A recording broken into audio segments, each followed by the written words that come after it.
There's a YouTube show full of fun facts you need to know. Carl rings the bell and the members show to the GMP morning show.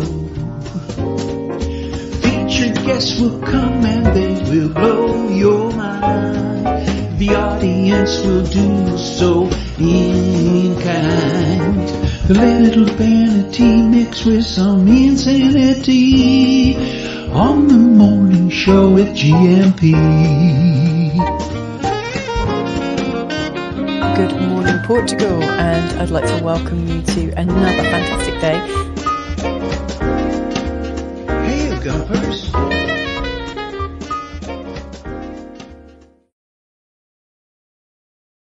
Hola, bon dia, alegria. Munson here with Good Morning Portugal show, live stream and podcast. Now, that is the shape of things to come, literally. I'll put the microphone up so you can hear her giggling in the background. You're laughing and wheezing Yes, there. I don't know where that wheeze came from. You sound like Sid James from the Carry On movie. Oh no, it's not the Iberian FM phone-in just yet. Relax, everybody. I don't know where that wheeze has come from. Yeah, I was wondering where it was coming from. You there, wasn't it? Yes, it was. Yeah. Well, what's good about your morning? It's Feel Good Friday. Filomena Friday. Filomena will be joining us at 9 o'clock this morning with a bit of pronunciation. I'm always amused by that, Mrs. M, and thank you for being here this morning. Thank you for having me. It's a pleasure. Always a pleasure to have you. And Filomena, pronunciation. The word pronunciation. I'm not sure if people pronounce always, it right. It's yes. Who knows if it's actually pronounced right or not? Yeah. So how are you? Good to see you back on the screen. Yeah. Wow. Yeah. I did a 7 o'clock show this morning. So I'm up and about. It's my usual Friday sketch. Yeah. And I love being here. I love checking in climaxing with the you week, guys, aren't we? showing people I'm still here, that you haven't. Proving Yeah, that. proving. Okay. So proving your innocence. we got a kind of busyness hangover, haven't we? I don't know, what's Have that we? called? Well, yeah. I mean, I was up late last night. This was a great webinar last night. If you want, this will be published in the next couple of days. You've been so busy, haven't you? Well, we always are, aren't we? Yeah. I'm not complaining. I'm just, Friday's great because we can unwind, relax after. Well, you were up at 7. I was up at 6:30. 6:30 global show last night. Up late. This webinar at 7:30, and then the Dream Team thereafter. Which is always great fun as well. So busy on a Thursday night. Yeah, we have a late dinner. Got a show tonight at 6, and then we've got a show at 9. What are you doing at 6? Well. What are you talking about tonight at 6? I don't know actually yet. So I've got to prepare. I've got to prepare a show. And then we've got another one this evening at 9 o'clock. We're interviewing Benjamin Stubbs, Lord Stubbs of Cheshire, who's written. He's a good friend, isn't he? Yeah, Wellbeing Boot Camp, right? Yeah. That's the general gist of the book. So more Feel Good Friday vibes, really. Yeah, always good fun talking to. That's Ben. on our other channel. That's on the Barefoot broadcast. It is, isn't it? So if you haven't liked it already, you might choose to go there. Not the bare bottom broadcast. That's very different. That's my OnlyFans. Oh, I must drink some more of this Honecker. Because, I do seem to have a bit of a frog in my throat. Yeah. I think a wheezy laugh is charming. It sounds like I smoked like 26, like 200 long time cigarettes. Since you've done that, isn't it? Yeah. Okay. You haven't even known me smoking. No, the only thing I've known you as is smoking, baby. See what I did there? Don't spit Honecker on the screen. Okay. 3 wise men. Oh, you okay? Yeah. Good. Right. I'll press your cough button for you. Thank you. The 3 wise men were in early this morning. Okay. Oh, actually, it's the 4 wise men. It's the four wise men of the apocalypse. Really? that's their new name as of this morning. So who is it? Ian, Coach Turner, of course. T-Duck, Deagle, and James. James was in there. Yes. He's actually. There he is. Slug is in the house. So let's see what they've been talking about. They are the Council of Elders as well, you see. They gather before the show starts with their erudite insertions. It's so funny. That's what Rick and I were talking about this morning. Really? Like the idea of elders and, and creating a bit of a council so we can all help each other. Really? How long do you think you've got before you become an elder? Oh, I'm an elder in training. It's all relative though, isn't it? I'm an elder to our kids. Do you remember when you were 10 or so. And When I looked up at people in their late yeah, 40s, I you thought they were ancient. Yeah, right. They were elders to you, weren't they? Gosh, it's so weird hearing that sound coming out of me. A little bit of a rattle. Yeah. How bizarre. Maybe we need to get that looked at. Yeah. Bom dia, campers! Feliz sexta. Putting the sex in sexta-feira today. We've made it to the end of another week. Everything is still attached, I think Coach Turner likes to say. I realized that in writing a daily comment on here, it puts some structure to my week. Otherwise, it would pass me by. You and me both. That's why you do the Coach. show, isn't it? Right. So it's, and I realized as well this week, we around this time is our 3rd anniversary of the show. Oh, Because can you believe that? I thought you were going to talk about our anniversary. I know it's not our 3rd anniversary. I'd have been in a lot of trouble. No, but our anniversary is coming up. I know. So when is the big day? I thought it's 4 years you've been doing this, isn't No, it? it's sure? 2020, wasn't it? It started. Well, I've been doing the Good Morning Portugal podcast since 2017, I think. But yeah, the live streaming idea as a pandemic response for English-speaking foreigners was really when did everything get locked down and when did everything go real scary? The 11th of March, was it? Was it? So it would have been March. So we're past our. I'm just tuning my greenness there. Yeah, it would have been at March time that we started doing this. So, can you find the first one? I'd love to see how that looks. I don't tend to look back too much, but I will do that. But yes, who else gets who doesn't really like the show that I do here, but get some structure out of it? Well, I get some structure out of it. Who doesn't like a bit of structure first thing in the morning? God Squad tip of the day: social media. Oh, interesting. Here we go. Social media is full of useful and not so useful information on health and fitness. Even peer-reviewed research can be contradictory. Yes, even. Of course. Don't eat butter. Oh, eat butter. Well, that just goes to show that. Well, it should be. It should. Doesn't be that just show the contradictory, power of peer-reviewed research?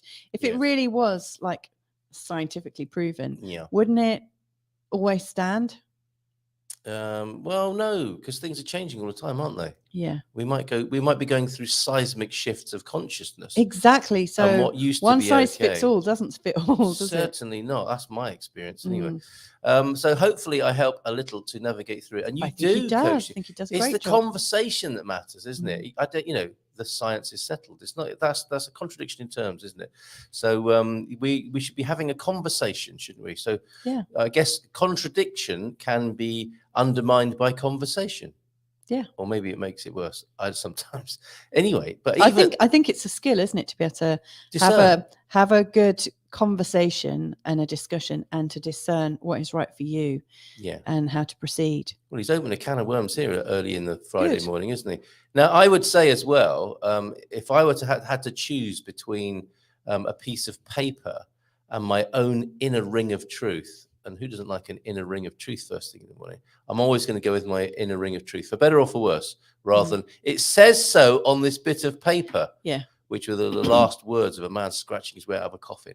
It says so on this peer-reviewed piece of paper. I was right. Maybe you were, maybe you weren't. But even then, there's a lot to consider, says Coach T. What we need to remember. Well, there are lots of people that are saying that right now, aren't they? Who is? What? Well, there are lots of people making. Who is saying this to you? Tell me, and I'll. No, if you go to different media sources, you'll see slight retractions about things that they said were absolutely essential. But science has changed. See? Don't get us started. Okay. What we need to remember is that we're all different. Yes. The way our bodies and minds react to food, exercise, and drink, as well as mental stimulation, is unique. I do respond. I have been told I respond very differently to mental and other forms of stimulation. So that's true as well. It's why athletes ideally need a coach to guide them in their journey. Yes, the transcendent view, the person standing by the side of the track, rather than in the body of the athlete. I'm loving this morning, Coach T. For the rest of us, we need to learn what works best. We've got a migration coach, haven't we? You're looking at one. There's one, an astro migration coach. And we've got a migration coach on a Monday with James. We're all coaches to each other, I think. Aren't we? Cheerleaders, coaches. Yeah. And I would say, sorry, I'm itchy for some reason. Itchy, coffee. What's going on this morning? I don't know. But I think we all need to look for a good little team of experts around us. There was this great book. They used to be called Friends, Oh, that's true. They did used to be called just Friends. Yeah, you're right. And I think you do provide that. You've created this amazing community, and people really do check in with each other and give each other advice. And it's do. really lovely to see. Yeah. But I remember reading a book by Leil Loundis, Leil, Leil, I think that's how she pronounces her name. Loundis, Lowndes, I think. Lil And- is such a good name. Yeah, I had an auntie Lil when I was growing up. Yes. Not my real auntie either. Alright, Lil. Whatever happened to having aunties and uncles that aren't really your aunties and uncles? Big Lil. Like, do they still do that? But anyway, Leil says that whenever you move somewhere new, you should create the Knights of the Round Table. So if you think of yourself as having Knights of the Round Table, who would you need in your circle of protection or inside your circle of trust? So you might want to put in, who are you going to see today? We're going to see your mechanic. He's my automotive elder. Yeah, so you've got an automotive elder. You might need a doctor. You might need a good connection to a pharmacist, Physician. or a physician, or if you're me, a route to find natural herbs and healing. You might want to be in touch with a banker. You might not. Yeah, you might not as well. If you can find one at the moment. I think they're all going to bunkers in New Zealand on that moment. You might also choose to frequent a particular bar. So you know the standard bar owner might be in your circle of friends. A builder, an electrician, and you know it's about building up your circle of what you need. So I really like that. You know, we do need a guide by the side for our journey. Guide by the side, and they, like I'm saying, and I don't know if they're comfortable with this, but the Council of Trainee or a sage on the stage. Sage on the stage. This is that's who's warming up every morning here. Coach Turner, T-Duck, Deagle, and James. And Coach Turner saying it can be fun. It can be a fun process for the rest of us. We need to learn what works best, what we enjoy, and how to mix it all together. And it is work in progress, isn't it? Give it a try. Yeah. So yes, talk to each other. Share. I mean, this was happening yesterday. There was sharing about acidophilus. People were sharing their acidophilus tips yesterday. Oh, I heard there was a mention of kefir. Friendly bacteria. Yeah, that was I don't know if that was a cocktail suggestion or a health suggestion. We're going to be making an outbound call soon to the Quinta, a Quinta up the road from us. And I must actually, to give that some context, let me bring onto the screen the flyer for this weekend, where we'll be doing a little bit of outside broadcasting this weekend from a Quinta. And we're having a spring fling. We are having a spring fling, steady. So yes, let me bring that onto the screen so you can see exactly what we're talking about. And one of your prayers has been answered here, Mrs. M. What's that? You wanted to buy some plants today, and you'll be able to do that up at the Spring Fling over this weekend. Let's just see what's happening. And we'll talk to Siobhan in a few minutes about this as well. Spring Fling, open weekend for the Associação. And of course, Portuguese pronunciation coming up at 9 o'clock. Lunch and afternoon tea. Discover local artists and activities and buy from local plant experts. Oh, Sunday at 4. So perhaps we should pop along to that so you can buy some plants. 15th and 16th of April, which I know there will be more events later on, thanks to bi-berian. Thanks to Siobhan for putting this on at Akinta, and we'll talk to her on the phone in just a moment. Okay, after we've said a few hellos. I can't believe it. We're a quarter of an hour in already. It flies by. Let's do our thoughts for the day then, as well as a Portuguese saying of the day. Oh no, we'll save that for when Filomena gets here. That's a good idea. Thank you very much, Coach Turner. Deagle, bon dia, Carl and Gumpers from a sunny but cold Belfast. 0 degrees. My goodness. Yikes. That's quite the welcome for the POTUS, isn't it? Decent weekend. I hope he's got his thermals on, because his joints can be a little bit stiff, can't they, old Joe? Ahead, little or no rain. Should be in around the teens, 13 to 14 today, with a high of 16 to 18 next week. One of my favorite shows this morning. I get my book out, write down wee tips and nuggets I pick up today on my learning Portuguese language. On your journey. Wonderful. Fantastic. Yeah, Filomena here. Filomena Friday. Oh, yes. So, bon dia, alegria, Gumpers from T-Duck. Feliz sexta-feira. Deep thought then via T-Duck from Aldous Huxley. To his dog. Every man is Napoleon, hence the constant popularity of dogs. There's a lot in that, isn't there? No one likes you, but your dog, your dog does. That's your why dog I have loves two. You. That's why I have 2 dogs, just in case one of them stops. It's what's it called, dual redundancy. In case one of them stops liking me, I've got another one ready, so that they believe what I say when I'm sat with them, talking to them in the park. Actually, they don't even. I mean, they love you, but I don't think they listen to you. Are you serious? Yeah. That's a shocker. They really don't. So extra emphasis, they really don't. Just as I'm recovering from the first punch, another one in the kidneys. They really don't. Really, really. Do you want to emphasize Yeah, it even yeah, more? they What do you really, mean? really don't. I mean, All right, I Peggy, get it. Peggy, our little bitch, she she pretends to have deafness, doesn't she? Mhm. But a bit like if you say to children, "Would you like some chocolate?" All They of a can always sudden they hear that, can can't they? hear everything. Yes. And if you were Bionic. just to rustle something, she'd be over like a shot. I'm going to save the Portuguese saying of the day and the who knew, because I think Filomena will have things to add to this, and we'll come back to some dad jokes. I've missed the dad jokes 2 days running, so we've got 9 dad jokes I think to share with you. That's a great way to start the weekend. Let's give. Oh, can Siobhan you a just call. start with this one before we go to Siobhan? What? My yoga teacher was drunk this morning. She really put me in an awkward position. Hey! Very That's good. very Thank good, you. isn't it? Excellent stuff. Okay.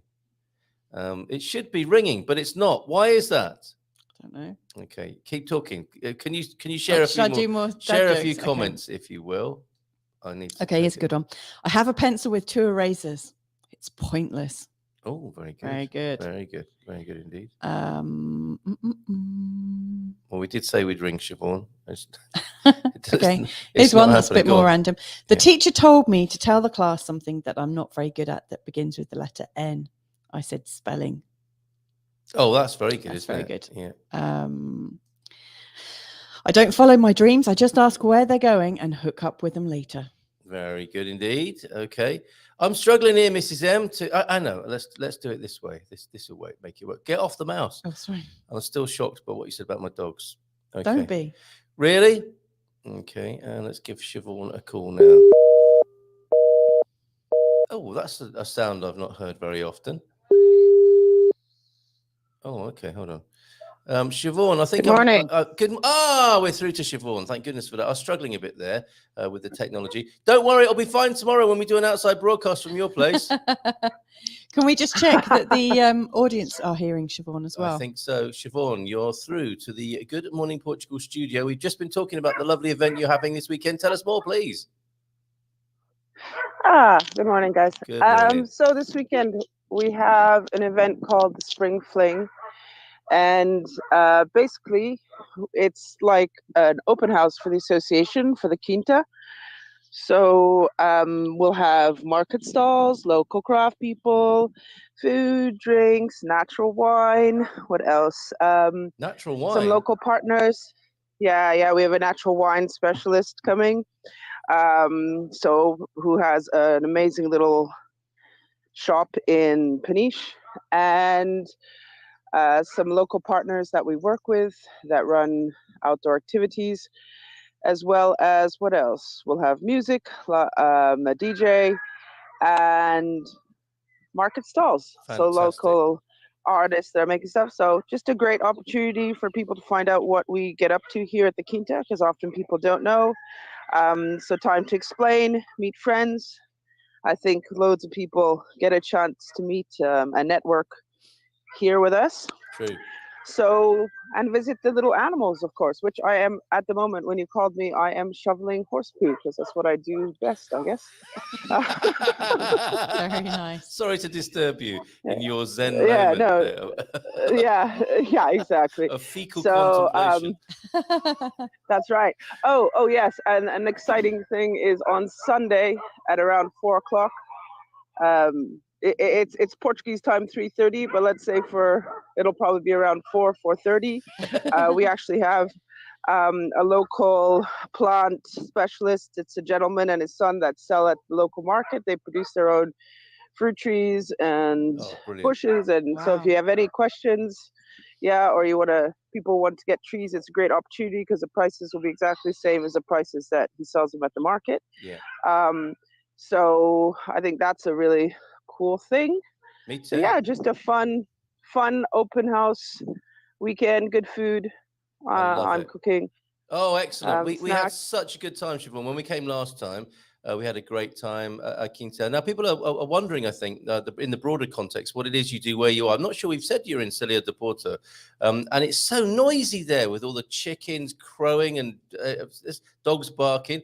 The countryside isn't always a tranquil, peaceful place. It sounds so busy there this morning in Celia de Porto.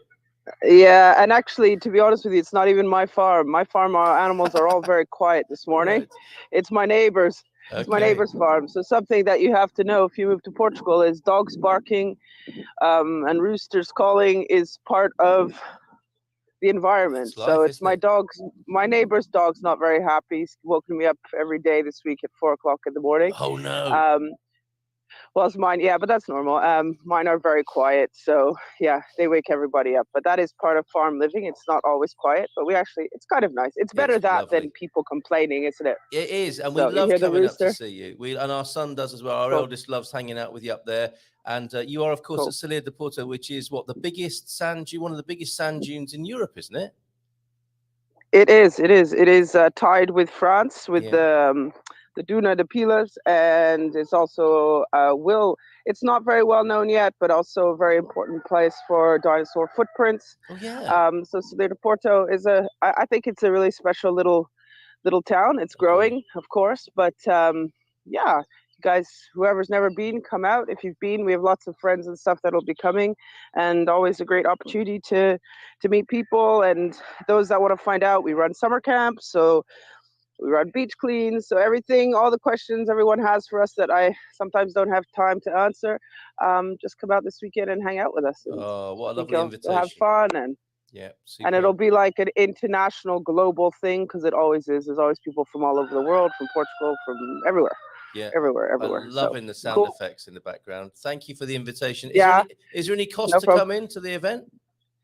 No, there's no cost to come in.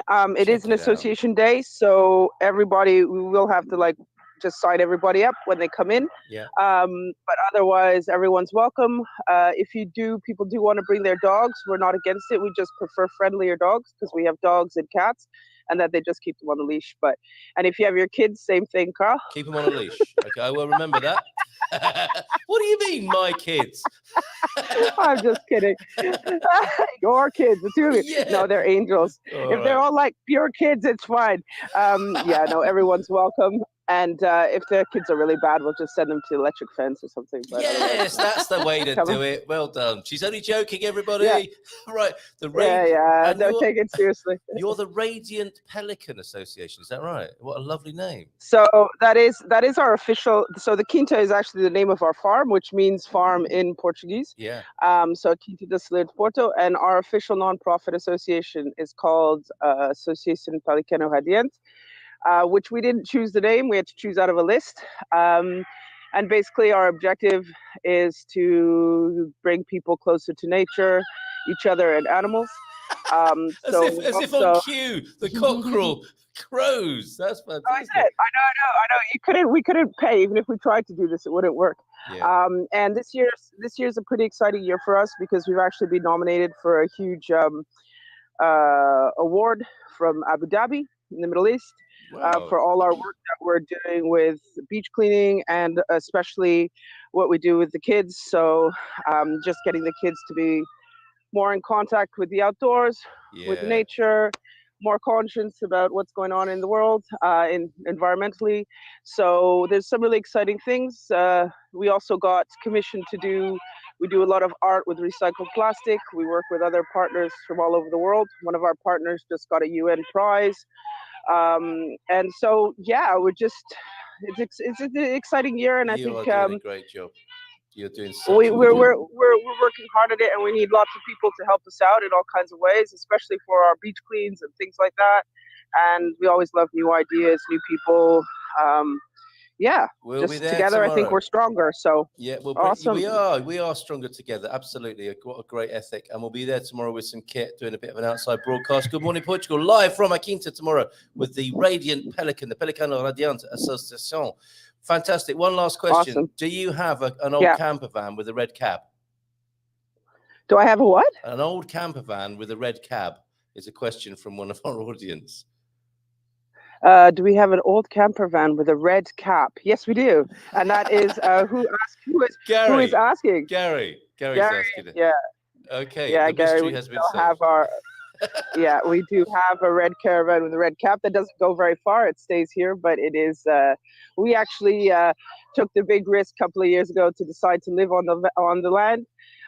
So that's what we do. We live here because I don't want to leave any of my animals alone. Of course. And we actually converted our caravan, which is not open to the public, but it is very nice. If you ever want photos, I'll show you. Fantastic. But we did renovate our caravan. Just satisfying Gary's curiosity there. We'll see you tomorrow, Siobhan. So good to talk to you this morning. Cheers. All right, all Thanks, the best. guys. See you tomorrow. Lots Ciao, of ciao. love. Bye for See you now. tomorrow. Brilliant. Okay. Bye. Right, everybody. That's amazing. Do you think they really were those animals there, or was that a BBC sound effects of a farmyard? Because they were like one after another, weren't they? There's a cockerel, then a goose, then a dog.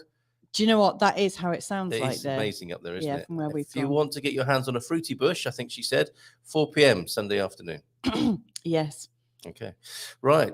What have you been up to? I need to say you've been taking a few incoming messages, possibly there as well. Busy morning here on Good Morning Portugal. It is so busy. I've been All right. looking at the chat. All right, we've got Everyone's been so helpful to Lord each other as Gilchrist usual. is here. Philomena's just getting ready. She's been to Spain, Germany, Turkey, Coimbra. She's been everywhere, I think, just recently. Wow. It's incredible. So Joao F is in, Garvo, the great. How are you doing, mate? Yes, I know who you are. That sounds a bit ominous, Gary. Glad to see you're looking after my old girl happy now. That's good. So that's Oh, is that your old I think camper it might van? have been, Oh, how yeah. lovely. driven all the way from Birmingham. Bon dia, getting ready for another raucous weekend. Being bi-berian with our neighbours. Nice. The Ooh, that bi-berian sounds- thing's catching on. I think Yeah. Philomena's proudly bi-berian. I've always been a bit embarrassed to talk to her about Spain because I don't want to seem like I'm being unfaithful to Portugal. But since we opened the closet door, everyone's fine about it, aren't they? We Yeah. discover. Deagle, yes, but we have the cool Atlantic breeze, which keeps us cool, and blue skies. Okay, Raquel, hello, good morning to you, Raquel. How you doing? And yeah, got the Portugal. She said Lord Gilchrist is in, and Matty responding to the chicken sounds there. My neighbour has a rooster in the city, and he woke me up in the beginning at 4 a.m. Now I don't hear him anymore. I love the sound. He of, is still alive. yeah. I just thank you, yes, for letting us know what's going on there. Greetings from the Algarve. Going to be a hot weekend with temperatures in the high 20s, up to 28 forecast. Well, that's not bad for springtime, is it, Mrs. M? You're looking forward to that sort of weather? You like it, don't you? I do like it quite warm, yeah. Okay. Yeah. Kokikoyo, good evening from Hawaii. Good evening to you. How lovely to see you here. Thanks for joining us. Having a scrapper in your group. You need a big fella, don't you? A big fighty fella in your group, would you say, in the council of Yeah, maybe. friends? That's who Yeah. is Tyson Fury? A famous boxer Oh, okay. who is fighting. Oh, what's the other guy called? He's got a real proper boxer's name, something like John Angry. If I recall correctly, lockdown was 23rd of March 2020 in the UK. So around that time, yeah. So 3 years ago we started. We were in France when it locked down on 10th of March. We couldn't believe everything was still open. When we arrived home, you'll never guess where we've just been. It's been far harder to be someone's informal uncle. I should read his comments. Welcome back, ancient mariner. Informal uncledom. We had a fantastic. Oh yes, the meetup in Portimao where they've got so many people. Lots of newbies and old friends too. I'm glad you had a lovely time there. Fantastic. Joao Denor is in. Victoria is in, of course. Just read her comment. Hola, bon dia, kids, from a cool and. You know what? sunny You're doing it Portimao. differently. You normally go from the top down, and today you're going from the bottom up. Variety is the spice of life, Mrs. M. Yeah. Hola, beautiful beings. Hello. From Owen. And what? Here we go. Here we go with this subjective truth. Truth It's is true. Truth is what you believe it to be, unless it turns out to be untrue. Yes. Well, then it's not the truth, is it? Oh, don't get me started, Garvo. You know you can always pull at my jumper on the loose thread with that, and there I go. Okay. Another time. Big news for us. Yes, sign the final deed papers and payment on Wednesday. Woohoo! That's amazing. Therefore, you get one of these. You get a milestone. Parabéns.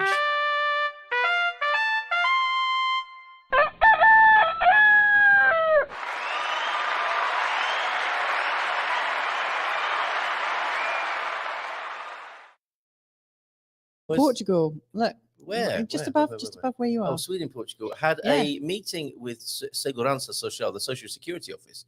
The administrator spoke and joined in English. Joked and in English and excused the long Who doesn't like a long handling time? Anyway, that's a bad thing in this context. The administrator spoke and joked in English and excused the long handling time. Positive surprise there. Fantastic. You share So that's in that amazing. parabéns there. A positive experience at the Segurança Social.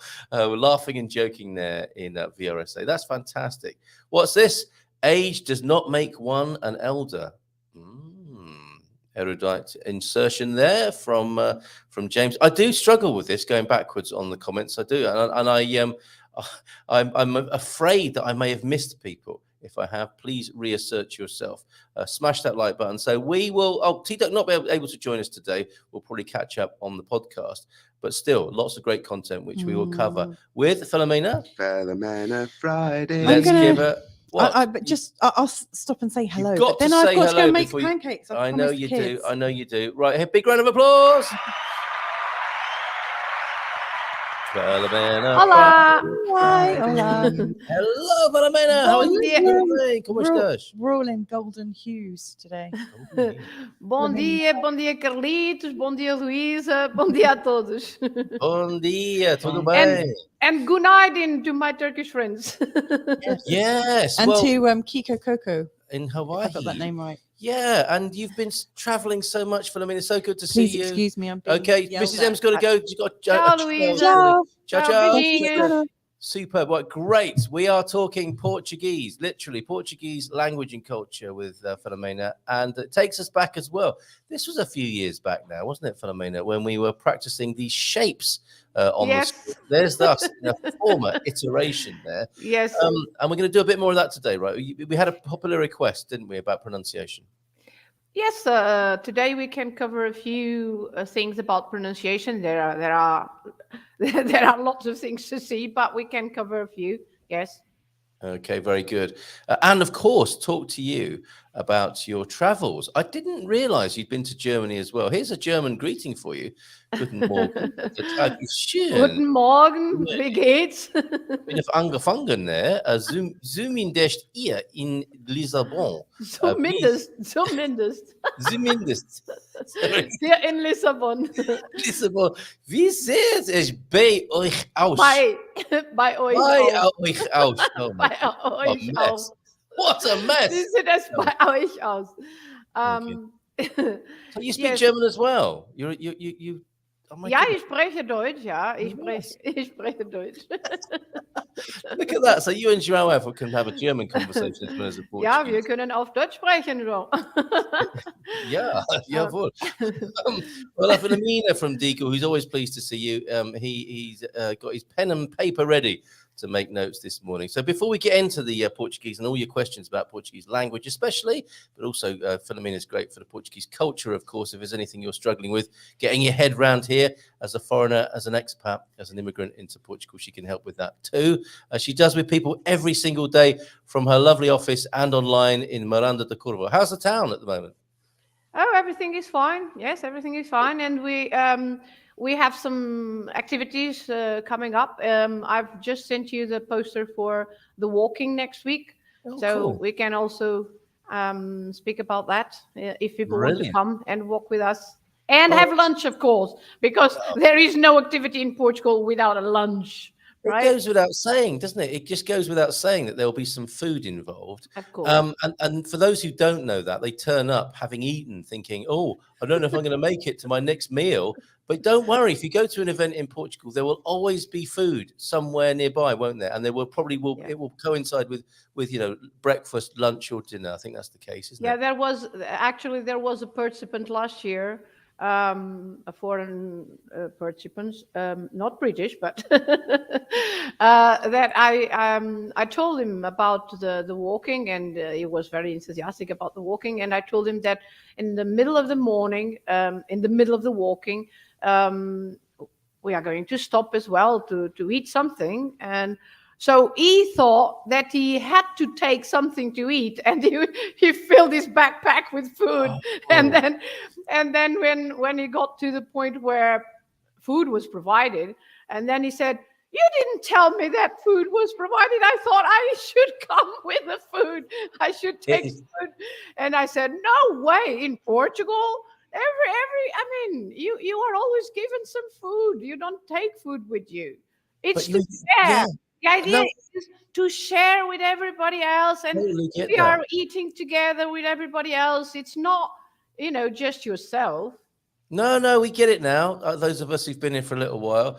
But yeah, if you mention lunch and a walk, people are thinking from other parts of the world that they should bring a scrunched up old sandwich wrapped up in cling film or foil, and a flask maybe of hot drinks. And that is such an you're never more than about what 20 feet away from a coffee shop here, are you? Or 20 No, and meters. actually, it was not in a coffee shop, but everything from the organization, everything is provided, and lunch is also not in a restaurant. Lunch Yeah. is not going to be in a restaurant, but it's going to be in the local pavilion, let's say, for the grupo recreativo, desportivo, cultural Yep. Pereirense. So the local village hall, right? Beautiful. And so the women from the village, they are preparing the food. So lunch Right. is going to be prepared by the women. That they cook marvelously. The food is wonderful. Well, here's to that. So that's going to be great then, and we'll talk about that today. Do you speak Welsh as well, Filomena? No. Here's your chance. How would you go about to getting your mouth around that? Langolun. I've got a little bit of a head start. I'm not saying I'm pronouncing it right, but I'm going to go with Llangollen for that. And then I'm going to wipe the screen afterwards a bit later on. So good morning to you, lovely Jay Atkinson in Llangollen, North Wales, with a he. It does sound like somebody from Lord of the Rings, doesn't it? Llangollen. Yeah. It does. And Olaj Welf. Look, it's a lot of German. Oh my God! Now they are speaking German. They are. Let's get this program back under control. We're speaking Portuguese here this morning, and loads of great comments. People really delighted to see you here this morning. Yeah, but my latest, the late memories that I have from Germany from 2 weeks ago or so were not the best ones, because I was stuck in the airport in Frankfurt. Yes, I was stuck there for 2 days and a half. So it's not very pleasant to be stuck in an airport for 2 days and a half. And was that the reason you were in Germany, to be at the airport? You weren't actually. That's right. I was in Germany, but just because I was stuck in Frankfurt. We're having a bit of fun at the dinner table the other night, talking about, the kids were asking us what countries we'd been to. And Louisa was saying, I've been to Colombo and then somewhere else in the Middle East. And I said, hold on a minute, that was just an airport, wasn't it? I mean, do people count that when they're traveling, if they've actually... No, but I went to the city center as well. But I was there.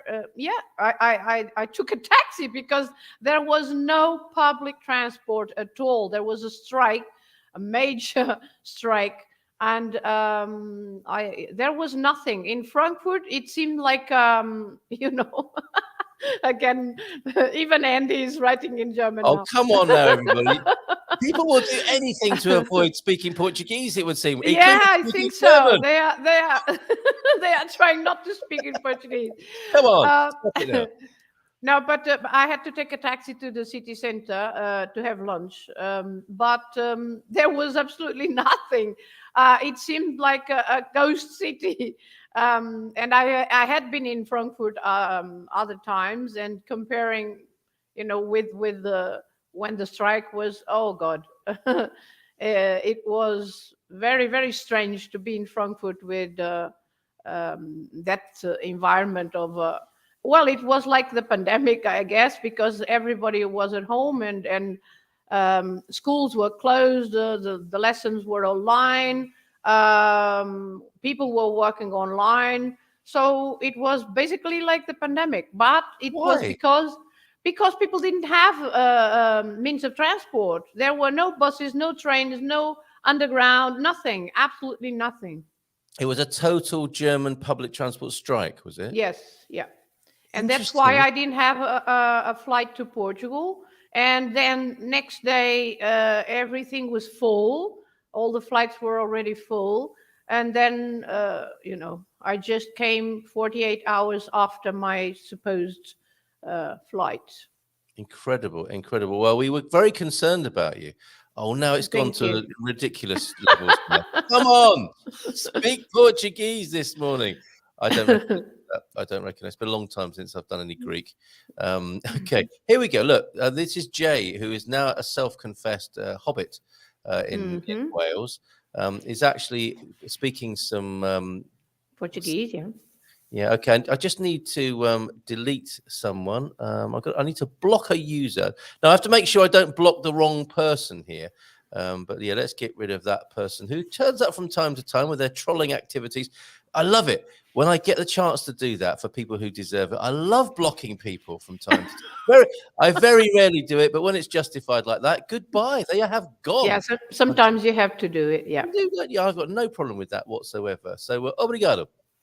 Por tão maravilhosa contribuição from Contribuição. contribuição. Obrigado por tão maravilhosa contribuição. And congratulations for using the correct preposition, por. Very good. Right, Very, very good. para. Yeah, Yes, because lots of people say para and it should be por. Yeah. Yes, okay. No, it wasn't you. Don't worry. Please don't block me. Look at this. The power is going to my head this morning. Okay, no, you shouldn't worry about that. Pete's in as well. Student Pete is in. Student and teacher Pete. Well, the first questions are coming in. We'll take a look at your Spanish trip towards the end of the show, I think, because I'll go through into the Iberian FM section with that. You've got the most remarkable videos of the Easter celebrations, I think, in Yes, Spain. I like to go to Spain at Easter time to watch the processions. It's not because of any religious aspect, but because to me, I find it very interesting as a form of art, let's say. I think it's in terms of culture. I always like cultural aspects in every country. And that is something that is completely different from the Portuguese processions or, celebration. And so I quite like it. So I went to see some processions and I ended up seeing about 6 in 4 days. In 4 days. Yeah. And did you plan to do that, or are they just everywhere at that time in Spain? Well, I had planned to see a few, but 2 of them at least were by chance, because I was walking to the car and another one was coming. And they take it to another level, don't they? I mean, I was impressed when I first came to Portugal with the lengths people go to celebrate and acknowledge the significance of Easter here. But it seems in some parts of Spain they take it to a whole nother level with the outfits and so on. Yeah, I would say everywhere in Spain, everywhere. Yes. Yeah, incredible. So we'll take a look at that a little bit later on as we explore our bi-berianism a little bit later on. Filomena, I think, proudly bi-berian. And let us have a look then at the...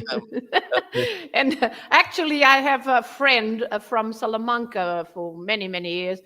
He's also a teacher, Juan Luis Garcia. From Salamanca, and when we write to each other, usually as a joke at the end of an email or so, we usually write "Vivan los Iberos." Oh, excellent! So "Viva los Iberos." Vivan los Iberos. This is our private joke, let's say, because we are friends for many, many years, and I have other friends, of course, from other Spanish friends. Also in Zamora, I visited a few now when I was there, and I have Alonso, Fernanda, Paqui, many. But Juan Luis and I, we always have this joke when we, instead of greetings or regards, the last thing we write is "Vivan los Iberos." I love that. And I think part of what we're doing with Iberian FM is bringing people's attention to the fact that we live on the Iberian Peninsula. It's not widely known, is it? The rivalry perhaps between the two countries, and it's a friendly one these days, of course, and it's fun in so many ways. But it's not like a marketing thing, is it? It's not a tourism thing necessarily. It's more of a geographical thing that some people know. But there's so much to commend from the Iberian Peninsula, isn't there? If you have the choice of Spain and Portugal, if you saw it as a holiday if you did see it as a touristic idea coming to the Iberian Peninsula, and you could come to Portugal and Spain, maybe pop to Gibraltar, Andorra, and that little bit of southern France. It's an incredible area, isn't it? Yes, it is. I think so. And of course, we have lots and lots centuries of history in common. And so, yes, there is a big rivalry, but yes, I mean, we are rivals, but we are friends as well. Isn't that the best combination? I was going to say it's a bit like the English and the French. I think it's a bit more Yeah. friendly than the English-French thing. Maybe I would say maybe it's more friendly. Okay, Portuguese saying of the day. And I was saving this for when you arrived. These are incredible. These are really incredible, aren't they? And I think that these are so dear to the Portuguese culture, the sayings. And sometimes, even Portuguese people haven't heard them when we share them on the screen here. But that's because of the wealth of them, isn't it? There are so many of them. Yeah, but this one I know. This one I All right, so I'm going to see how I get on with this. Inteira de Segos or Kegos? That's one of the aspects we are going to see today. The C, how do we pronounce the C? Yes, that is a good question. This is a C right next to an E, so you pronounce as the S sounds, S. So cegos. So we've got terra de cegos. Okay. So we've got a rule there. If the C goes with the E, it's a segos, and you don't have to put a cedilla to make it so. No, you don't. When it's a C and an E, or a C and an I, like cigarro, for example. Yes, you don't need an cedilla, and you pronounce it as an S sound. S.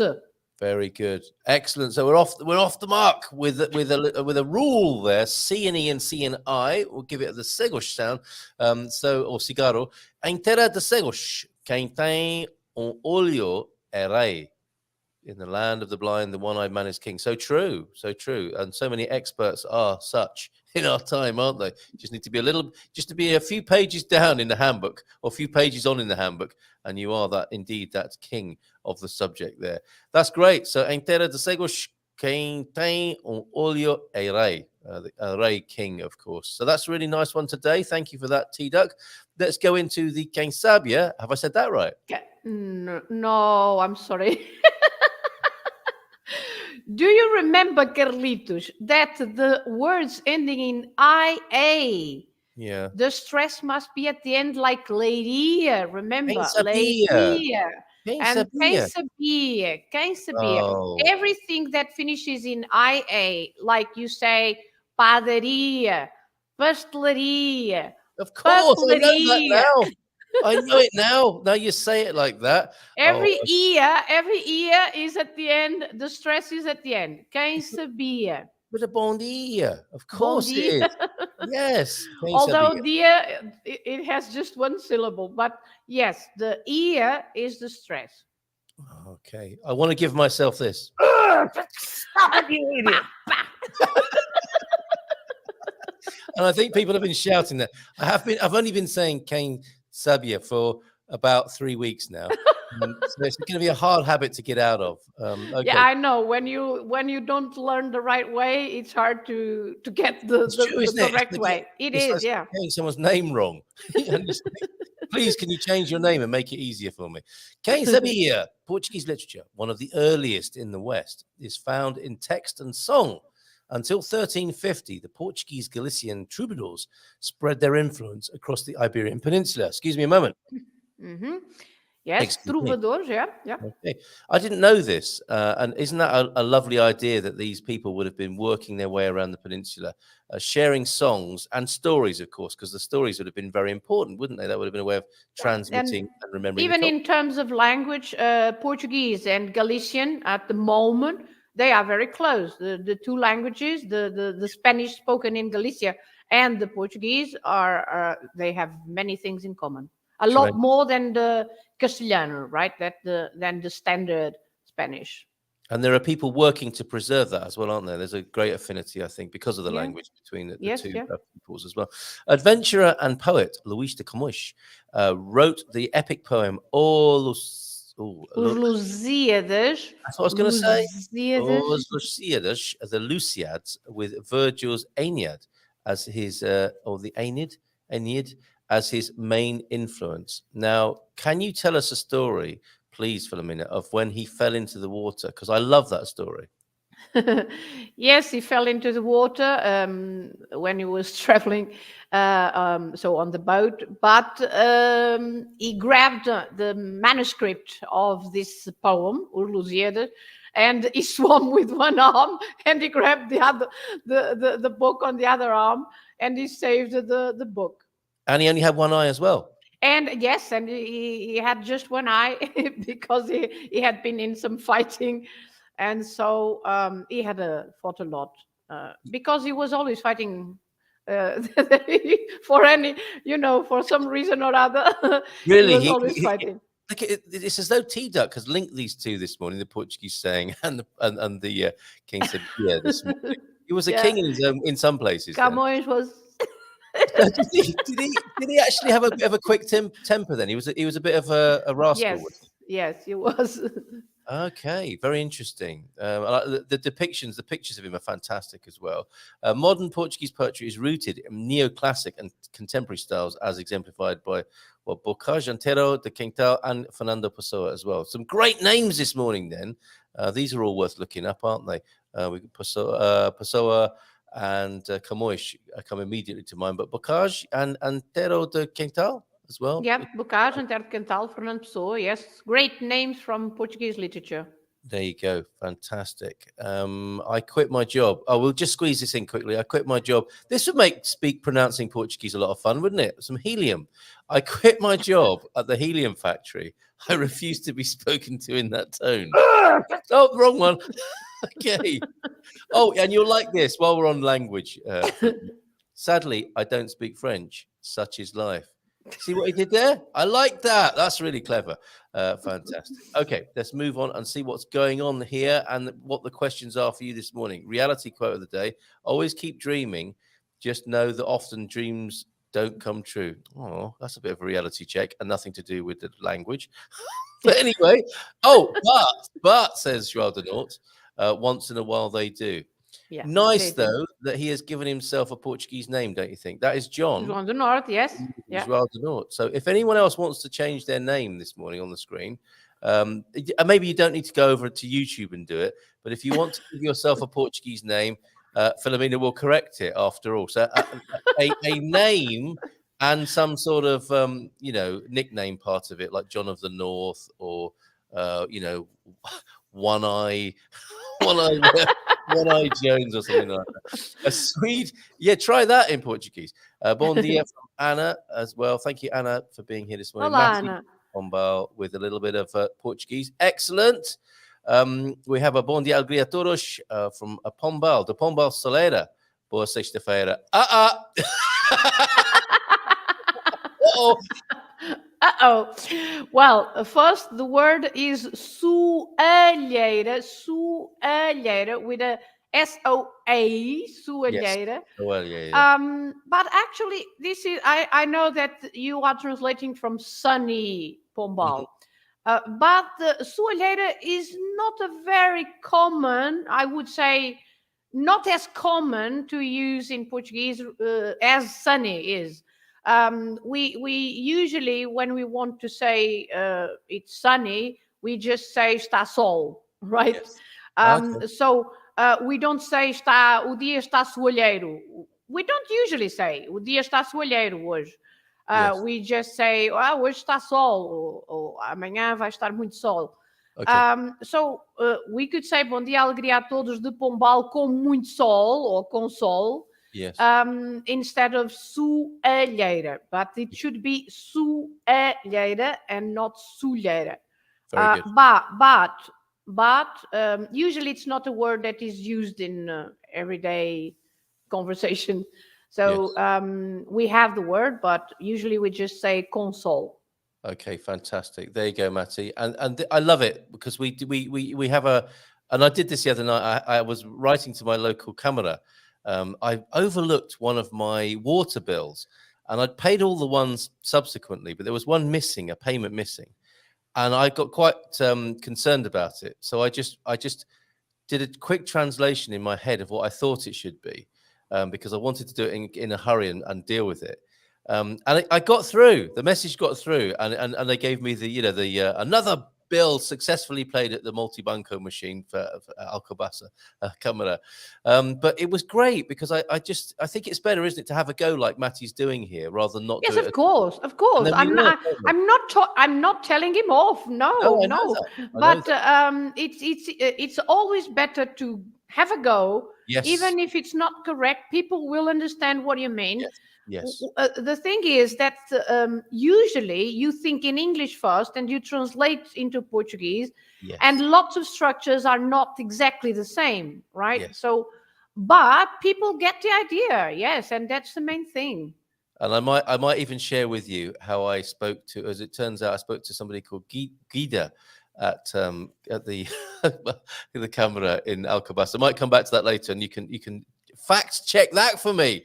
I just want to add, I'm sorry, but I just want to add that I'm here as a Portuguese teacher, right? So if I correct anything that is wrong, is not in the sense that I'm mocking anyone or anything. No, we never it's get that impression. Just because I'm here to help get it better, Absolutely, right? So absolutely. And this is our process here. This is what I love. I love it when people have a go, because that's how I tend to do things. And then you get correction and you get evolution as a result of the correction. A bit like the scientific method, I suppose, that we were talking about before. A property update.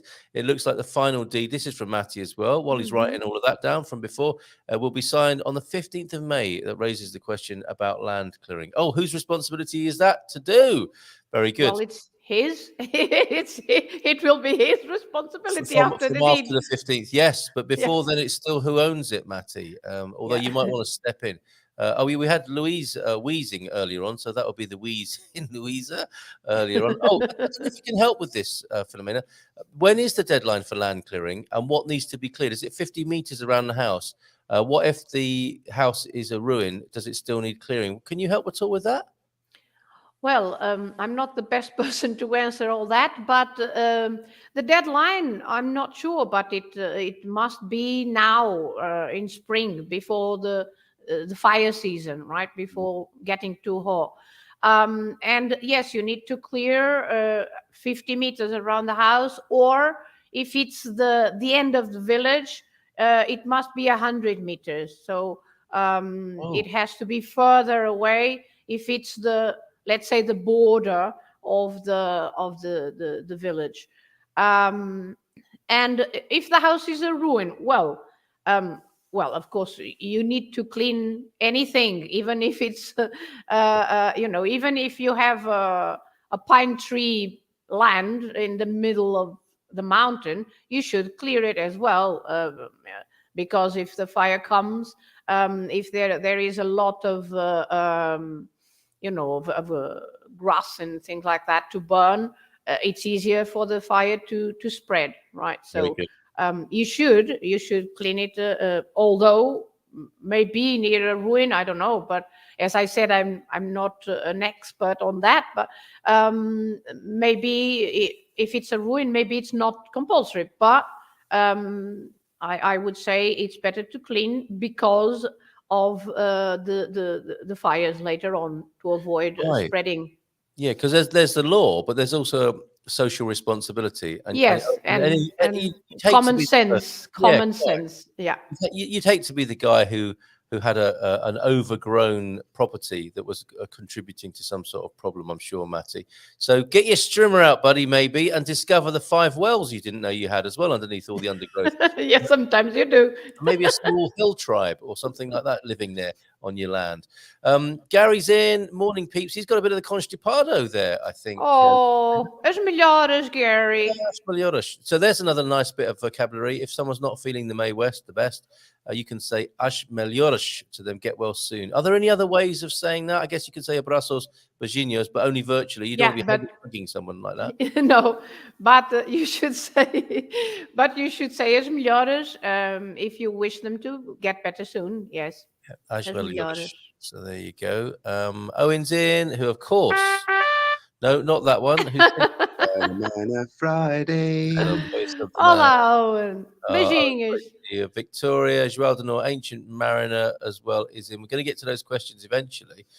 Okay. And I yeah. can also start on some rules of pronunciation whenever you like. Okay. Well, yes, I think we're up to date with everybody who's in and ready with their sharpened pencils and exercise books open and ready. So over to you, Filomena. Yes, please.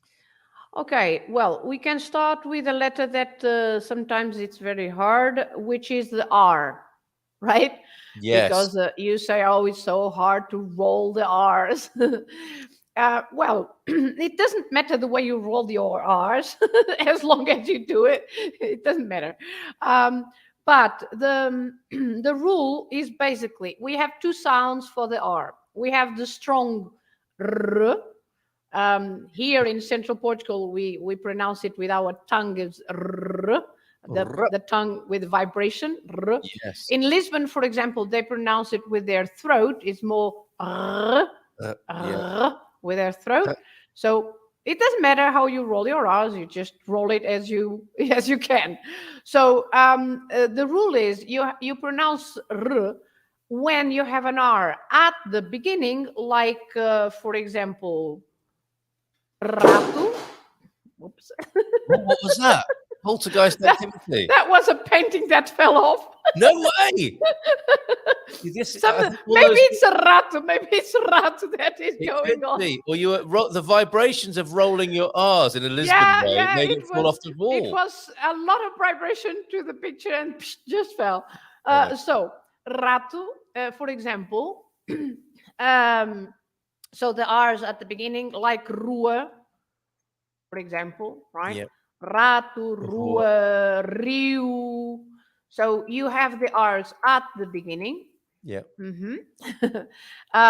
Then you have the double R's, like carro or and then bairrada. You have murro, and then I will speak about one R on these words and see the difference.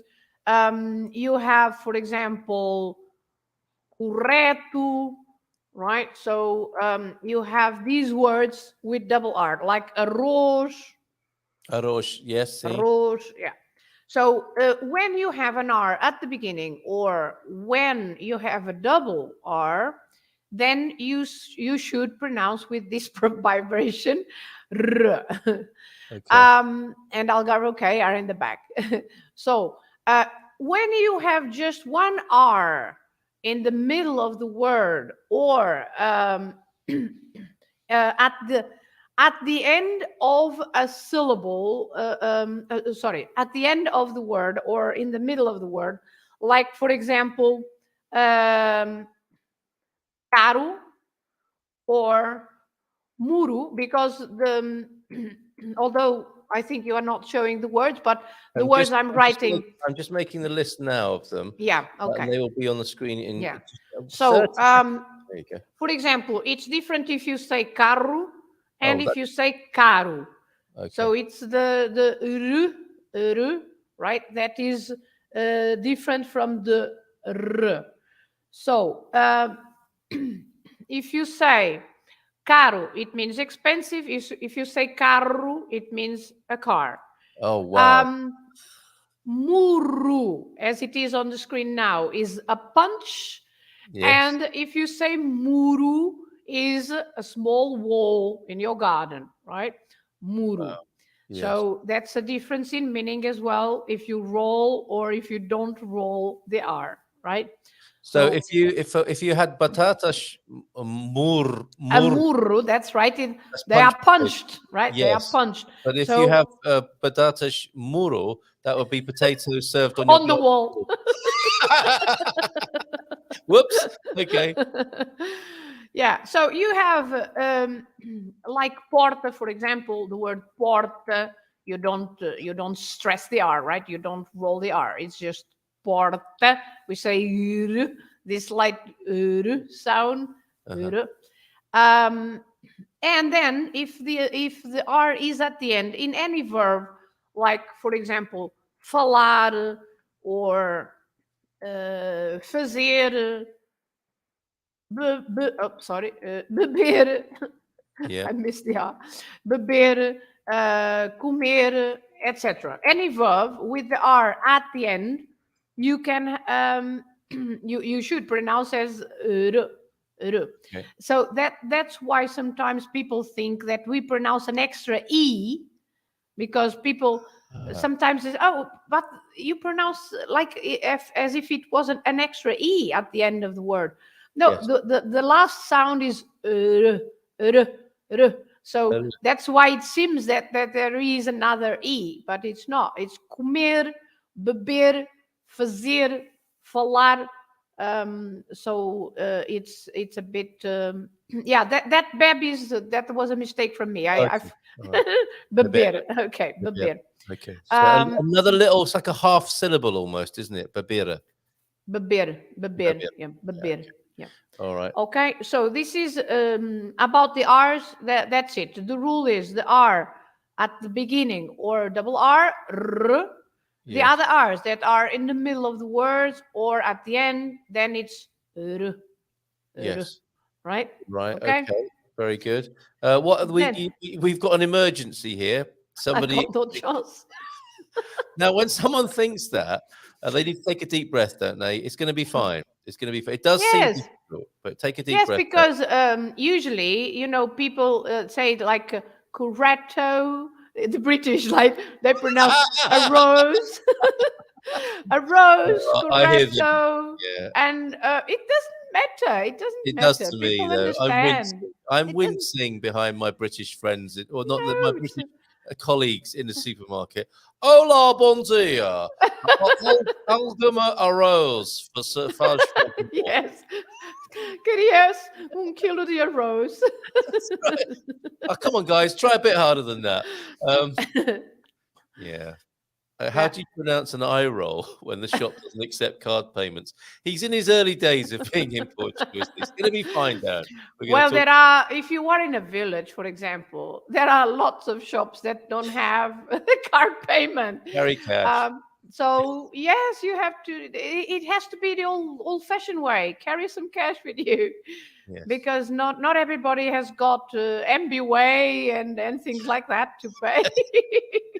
Excellent. Okay, sorry. So- We just needed to go to his aid for a minute there. While Darren's through. It's going to be fine. But come on, you live in Porto, not in central Portugal. So I think you're at a big advantage in Porto anyway. All right, sorry, Yeah. back to you, Filomena. Okay, so letter G. Okay, let's go to letter G. Yes. The letter G, when it's the G plus an A or an O or a U, Yeah. then it's pronounced G. Okay. G. Yeah. So, for example, you have gato, Gato, sim. you have gosto, Yeah. you have agora, Garrafa. garrafa, Garrafa, yes. água, Yeah. right? Gás. Água com gás. Guerra, água com gás, guerra. Bah, have you noticed that, for example, there is a difference in água and guerra? In água, I pronounce every letter, the U included. Água. Yes. In guerra, I don't pronounce the U anymore, right? Ah, okay. Is that to fight, like guerrero? So, if you say, for example, guitarra, guitarra. Yeah. No, You're confusing us there. She's being naughty. yeah, she's just teasing us. So, or teasing me. It's hard enough already. So, as I was saying, if you look at the difference between agua and guerra or guitarra, you don't pronounce the U. When you have a G, a U, and an E, or a G, a U, and an I, like in guitarra, you don't pronounce the U. And the same is going to happen with the Q. Okay? We can also see that already. For example, you say Sorry, that's not helpful. What I've done there. Here it is with spaces now. So, for example, we say quarta-feira, Yeah. but then we say quinta-feira, right? Ah, good So example. Okay. quarta-feira, because Yeah. we pronounce the Q-U-A, Yes. but we don't pronounce the Q-U in quinta-feira. Well, that's a So- really good way of remembering it then, isn't it? With those 2 days Yeah, of the week. quarta-feira and quinta-feira. And the Yes. same happens with the G. You Yep. say guerra because it's a G-U-E, or guitarra, G-U-I. But you don't say aga. You don't say aga, right? You say agua. You have Agua. to pronounce the U. So this is this happens with the letters E and I. When you have a U and an E, or when you have a U and an I, then you don't pronounce the U. Like, for example, you say queijo, you don't Yes. pronounce the U, right? You don't say queijo, do You don't Queijo. say queijo, right? No, queijo. But when you have, and we are already okay. Well, we have come from G. Let's go to the G again. The G plus. So the G plus an E or an I.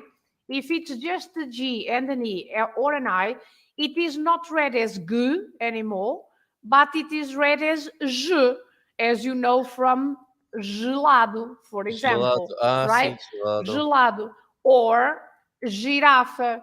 So gelado, girafa, and even in the middle of the word, like agenda or giro. Also, you have also the word giro, cute.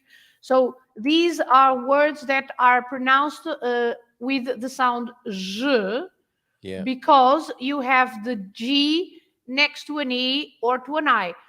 And then when you want to pronounce g with an E or an I, then you have to put the U in the middle to make the sound g or gi. But you don't pronounce the U. The U is there just to prevent us to read j. Okay? I think so, yeah. Then They're not our audience are not helping this morning. Some of them are being very silly. And misbehaving. yeah, as a teacher, what do you say to them in this situation? I know they're being very sort of high spirited in the Well, I'm trying to focus on what I'm saying. I'm Yes, not reading anything, but I don't know. Well, So the words there. so the QU, as I said, you read it when it's QUA, like for example, quatro, Quattro, sì. or quarto, or quarta-feira, or quanto, for example, right? Yeah. Or quando, when, quando. But then when you have an E or an I, then you don't read it as we have seen in quinta-feira, in queijo, the word aqui, for example, right? Sim, yeah. By the way, there are, because people can start saying, oh, but tranquilo, we read the U. Yes, we do. In tranquilo, for example, because I know these people like to start, oh, Yes, it's not like that. No. but of course, there are always exceptions. And tranquilo is an exception because many years ago, well, so it's last centuries, and well, not last century, 20th century, but before, we used to have trema, the umlaut, the German umlaut over the U. Did you? Right? Yes, we used to have that. We lost it completely, right? So, but because tranquilo, so that is different. Tranquilo is the exception, right? We read the U. Yes. Because we used to have the trema, or in German umlaut, on the U. But now we lost it. We don't have that sign anymore, that accent. But we still read as tranquilo. But that is an exception. Otherwise, for example, if we want to say a kilo of something, we just say quilo. Okay. Tranquilo. That's right. Tranquilo. Thank you, Mr. S, for being here. Tranquilo. Okay. Thank you. Wow. Okay. So let's go to the letter C.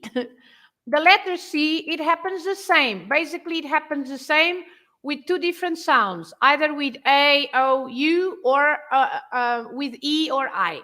So, so for example, let me write. So, C plus A or O or U. For example, caneta, you read K, the sound K, or you say copo, or you say Canela. curto, Yeah. cão, etc. So when you have an A or an O or a U, you read the sound as K, right? Then if you have an E again or an I, so the exceptions, the different sounds are always with an E or an I. So with an E or an I, you sound, the sound is like an S. So you say cedo, for example. You say cinto for the belt, cinto, or you say céu for the sky, right? Or when you have a cedilha, right? Like taça, a bowl, taça, or I do, faço. So when you have a C with a cedilha, then you also read S. But you need a cedilha just because it's next to an A or next to an O, right? Because if it's next to an E or an I, you don't need a cedilha. The sound is S. Amazing. Okay. Okay? I know it's a morning. lot. I know it's a lot of little detail, but it's, if you think about it, it's just to do with the letter E and the letter I, right? Yes.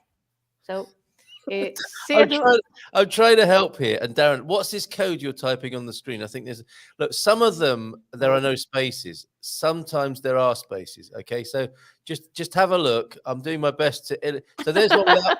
That's without the space. If someone walks into this without if they don't know what's going on here this morning, they're going to be really. Cedo, cinto, céu, taça, faço. Yes. But there it is. There it is. Some of them work, some of them don't. Okay. Kelly, Raquel, she is causing lots of trouble, I think, in the chat, isn't she? She needs to be sent out of the room for a minute, I think. Don't you, teacher? Look, and she was talking about penguin earlier on as well. I think that's probably but I am okay. I'm following a certain pattern, right? Yes. We are speaking about the A's, the O's, the U's, and the E's and the I's, right? Yes. With the letters, as I said, with the letter C, with the letter Q, the G. Now, let's go forward. Yep.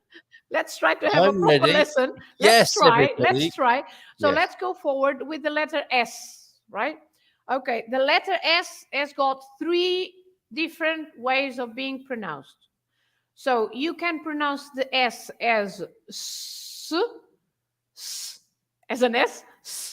So if it's at the beginning of the word, or even if it's at the beginning of a syllable, you know, a syllable, the word is split into sounds, into different syllables. So if it's the beginning of the word, or if it's the beginning of a syllable, and I will give examples, then you pronounce S. For example, you have sala, say.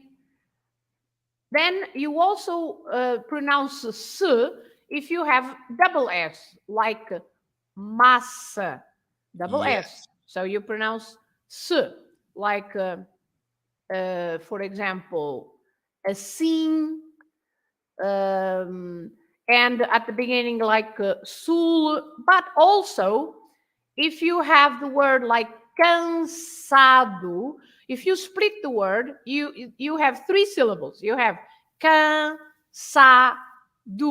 So this sa is at the beginning of the syllable, right? So you have cansado. So you pronounce it as s as well. So first you have a consonant and then you have the S.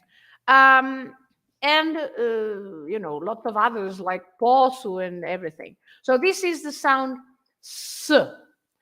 Then you have the second sound of the S, which is Z, as if it was a Z. Oh, And okay. when do we pronounce an S as a Z sound? Because that is an essential difference, or okay, not an essential difference, but it's a difference between Spanish and Portuguese. Because we have plenty of words that are the same in written, they are the same in Portuguese and in Spanish, but they are pronounced with an S sound, S, in Spanish, and they are pronounced with Z in Portuguese. For example, you have mesa, Yes. mesa, and in Spanish you'd say mesa, right? Oh, In you would, Spanish, mesa, and in Portuguese, mesa. And why do we pronounce Z? Because it comes between two vowels, the E and the A in this case, right? So you can pronounce, for example, casa, museu, mesa. So whenever you have two vowels, you pronounce Z. Casa Casa, music. música, yes, you have a U and an I, right? Música, yes. And sometimes when we say pizza, yes, whenever yes, whenever you have two vowels, you pronounce Z, the S as Z, which is different from Spanish, as I said, because in Spanish they keep the sound S. And even when we say two words, separate words, but you have, for example, like this, right? If you put it on the screen, please. I do, yeah, okay. So if you want to say the eggs, how do you say the eggs? I've got this. So How do you say it? I think that would be os ovos. Well, quicker, right? Os ovos. Os Os ovos. ovos. Oh, If you because say it's os two ovos, vowels. Yes. because you Os ovos. have the O and the other O. If Okay. you say it quicker, it's os ovos. Os ovos. You don't say Oh, oosh. very well. You coming in the room and saying that, Mrs. M. She just came in and said it straight off the top of her head, os ovos. So the vowels don't need to be in the same word. If it's a vowel sandwich of If any it's kind. if it's a vowel and if it's a no, well, sorry, if it's an S and if it has a vowel, and then the other word, the next word starts with another vowel, Yes. the S is again between two vowels. It And is. if you pronounce it, if you say it quickly, you don't say oosh, because that is the other sound of the S. The third sound of the S is the sh, right? Sh. And the sh, Oh, here we go. the sh sound, yes, Francesinha, also between the E and the I, yeah. Yes, very good, Darren. There you go. He's made a Yeah. good recovery. But the others, because I said three sounds, so the s sound, z, the Z sound, and then the sh sound. And the sh sound is when the S is at the end, right? Yes. At the end of the word, or again at the end of a syllable. So, for example, oosh, you should read oosh, right? With the sh at the end. And ovoosh also with sh at the end. But you don't read together oosh, ovoosh. You don't say oosh, ovoosh, because you don't separate the words, right? You don't say oosh and then you don't pause and then you read ovoosh. You say it all together, so it becomes os ovos. Os Got ovos, it. Okay. right? Yeah. Or os olhos, for example. You can say the eyes, os olhos. Os olhos. Os olhos. Right. Okay, got it. But the sh sound, you have it, for example, in pasta, pasta, because again, you split the word in two. You say pasta. So the S at the end of this syllable, pash, is also pronounced as sh, right? So that's why when foreigners listen to Portuguese speaking, they say, "Oh my God, it seems like Russian because there are so Yes. many sh sh sh sh sh sh sh all the time." Yes, because the S at the end in every pasta, pasta. The S at the end is so. For example, plurals. If you say something in the plural. And you know that in Portuguese, even the adjectives and everything, they have to be in the plural. So in a sentence, you have 4 or 5 words in the plural. So you what have if you, to what if you pronounce. had, like, what are beautiful pastas? Would they be pastas bonitas? Pastas bonitas, that's right. Pastas bonitas. So you have other examples. Dois with sh at the end. Yes. For example, teste. You have teste, which is the final letter for the syllable, and then tu. Teste. You don't say test like in English, but it's teste. Teste, yeah. For example, lápis for pencil, and any plural, like ovos, as we said before. Ovos. If it's plural, you pronounce it. If you have it together, you can say dois testes, dois testes, right? Yeah. Dois testes. That's Okay. difficult because testish means something else in English. Dois Yes, testes. but 2 would be the right number, I think. Okay. All right, but that's Okay. Well, the same sound of sh also happens when you have a Z at the end. Okay, the sound sh with a Z. So, for example, if you say feliz, you also pronounce this Z as sh, the same sound as the S at the end, exactly the same. Sh, feliz. Feliz. Or Yeah. or rapaz, boy, rapaz, Yeah. or capaz, capable of something, capaz, etc. But of course, you pronounce the Z as a normal Z if it's at the beginning or in the middle of the word, like zangado, angry, zangado, or of course zebra, or in the middle of the word, like azul.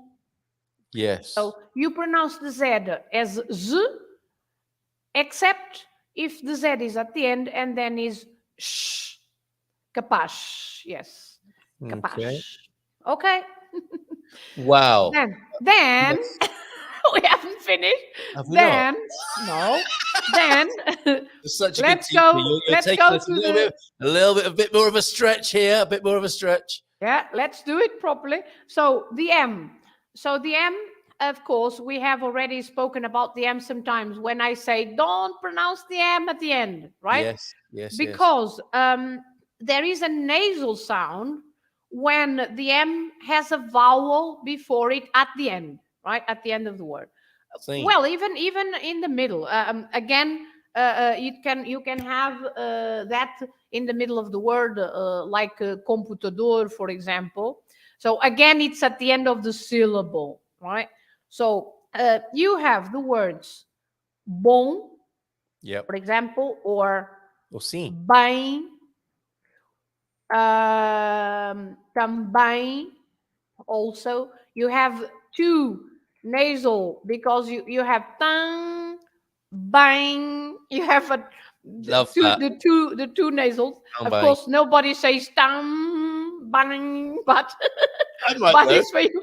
It's for you to understand that these are nasal sounds. Também. Then you have tang, for example. Or, as I said, you can have it in the middle of the word, like computador. Computador.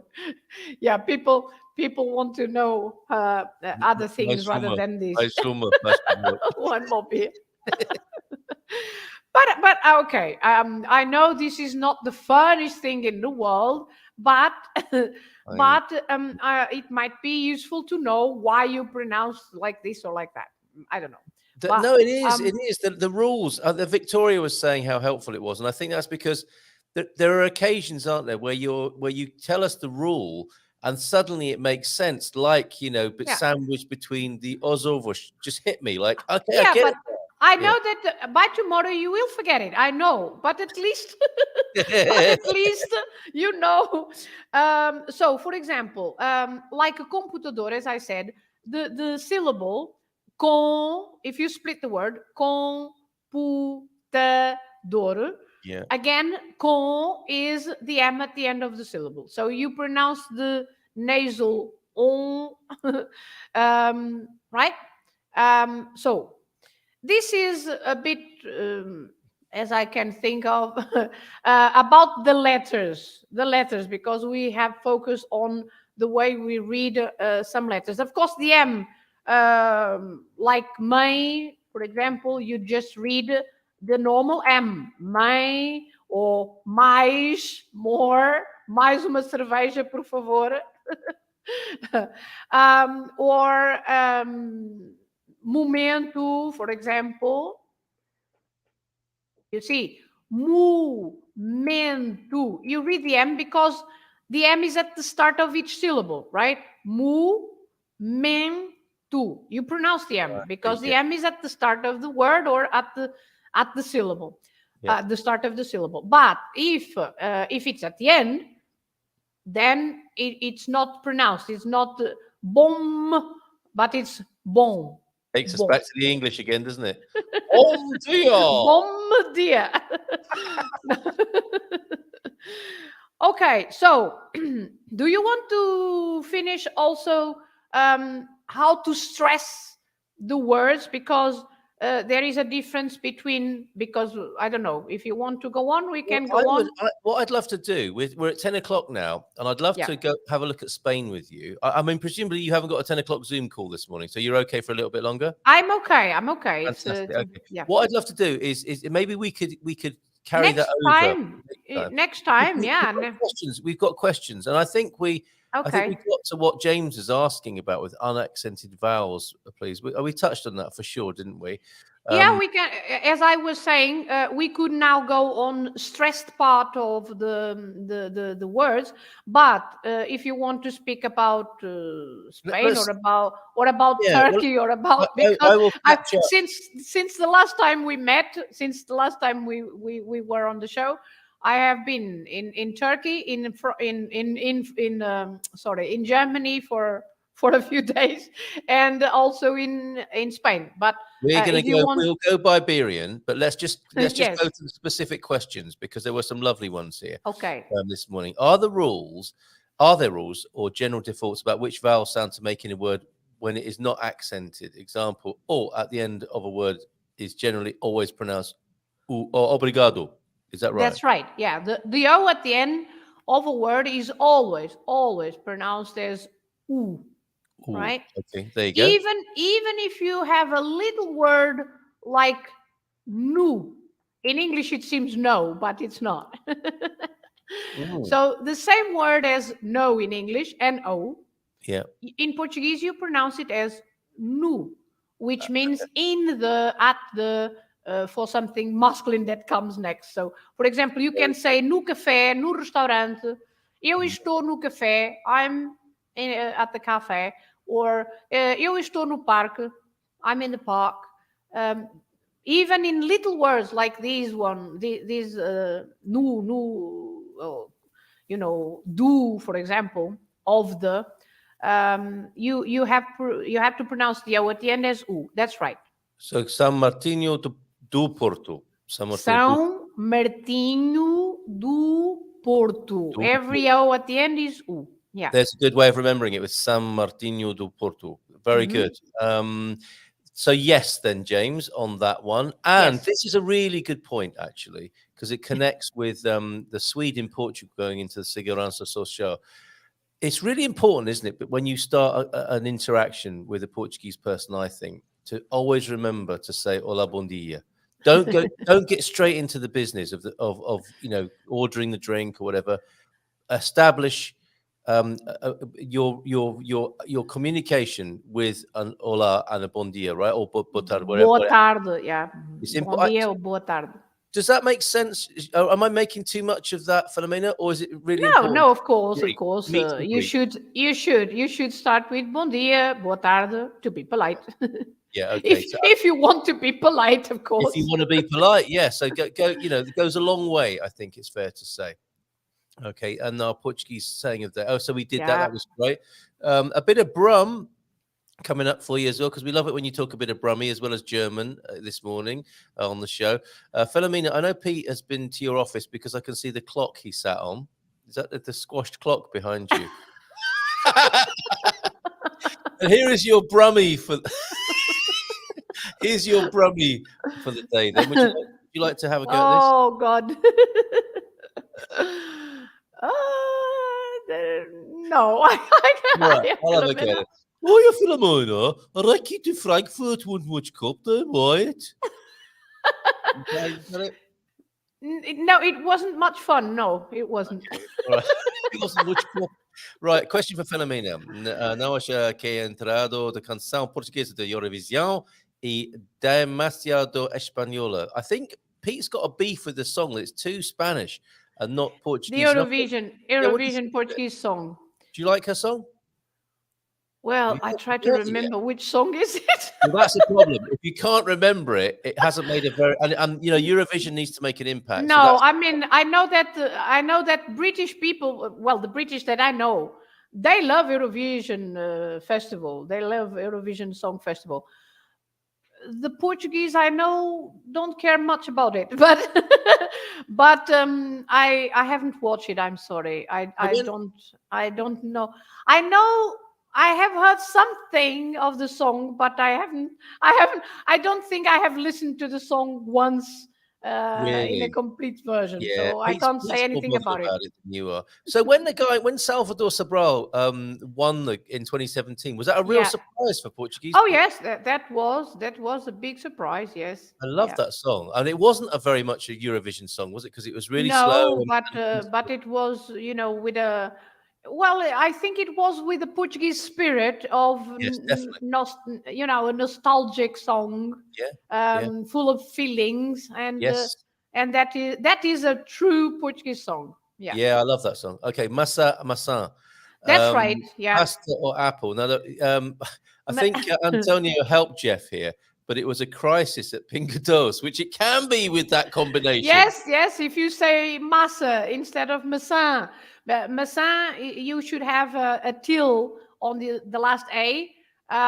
So you, as I was about to say, if you have accents on the words, because the explanation hasn't finished yet. But yes, if you have an accent on a word, then you should stress that part. And I don't know if you can share this with the accent, but the accent with the till. The tilde on the last A makes the word stressed on that part of the word, the last part. Okay. So it should be maçã, right? And also, if you notice, again, there is a different sound of the first A as well, because you say. I'm going to repeat both words, okay? And you are going to tell me, Carl, you are going to be testing now. What is the difference between the two A's? I mean, the first A's, not the second A's, okay? The first A's. So I'm going to say both words. Massa, maçã. Yeah. Can you see any difference on the first A? Yes. Massa, maçã. Yeah, it's slightly more clipped in the second one. That's right. So if you say massa, again, as I was about to say. We went there anyway, didn't we? We went there anyway. Yeah, but next time we do the stress in a more accurate way. But if you have two syllables, like massa, right? M-A-S-S-A. If you have two syllables like that, no accents at all, you have to stress the syllable that is the one before the last. So in this case, just two syllables, you stress the first one. So you have to, if you can share this, you have to stress the first part of the word, and that way you have to open when it is a part that is stressed. you have to open the vowel. That is, you have to say ah. Ah. Yes. You have to open the vowel and you have to say massa. Massa. Okay? Massa. But then if Oh. you have wait, Open your vowels, everybody. Have you opened your then vowels this morning? then I don't know if you can share what I have written, but Yeah, go for it, so if you have the word apple, then you have the accent on the A, the till, and you have to stress the last part. So if you have to stress the last part of the word, the first part becomes also a different A sound because it's no longer ah, No, that's but right. is a more closed Massa. So it's massa. It's nasal because of the till. It's a nasal right? You feel it in your nose. I do, and that's why someone was saying it's like speaking with a clothes peg on your nose. Yes, So, it is. It is. You try to do this, right? yeah. So it is. goodness. That's right. So that is the difference. If you say pasta, massa, you open the first A. You say massa, and you stress the first part, massa.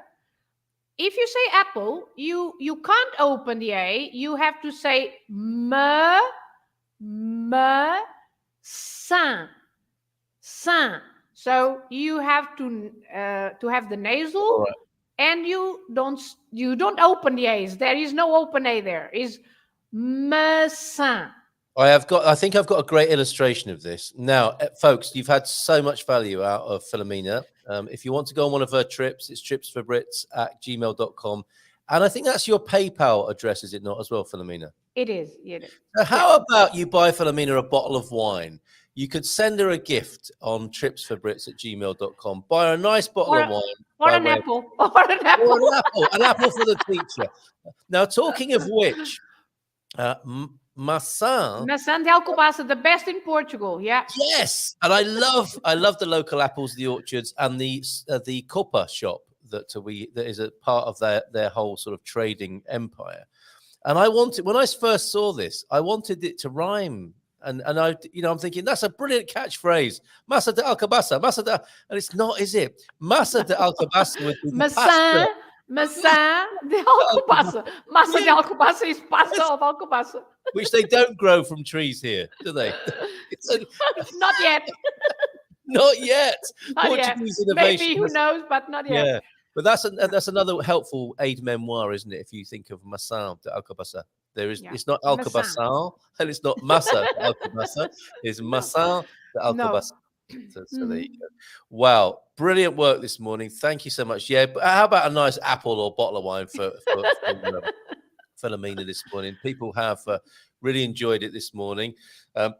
I hope it has been helpful. It's been amazing. And I think there are still more questions. So, Jeff, we sorted that out, and you'll never forget that now. When pronouncing Usha, why is the U pronounced Usha and not Yusha? Why would that be? Because we don't pronounce you. Never. We never pronounce you as you. Because you is a British pronunciation of the U. Yes, so stop it, Carl, with your obrigado. It's just U. When it's a U, we just pronounce U. So it's Usha, yeah. There you go. So a special hola, bon dia to you, Carl McAdam, fellow Brit. It is easier to learn the language when you're living in the country due to daily usage. Yes, of course. Of course. That's if you open your mouth and do it.